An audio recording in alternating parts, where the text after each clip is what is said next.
Sou um ser humano cheio de defeitos, mas Deus é perfeito e vai me ajudar.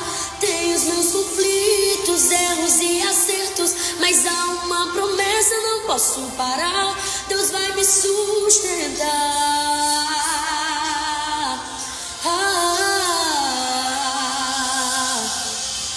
Quem me vê cantando não entende a dor e as guerras que tenho que enfrentar, pois muitas vezes o que eu canto é pra ajudar alguém se levantar. Mas eu confesso, nem sempre estou bem, mas mesmo assim eu vou profetizar que o meu hoje não significa nada perto do que Deus fará.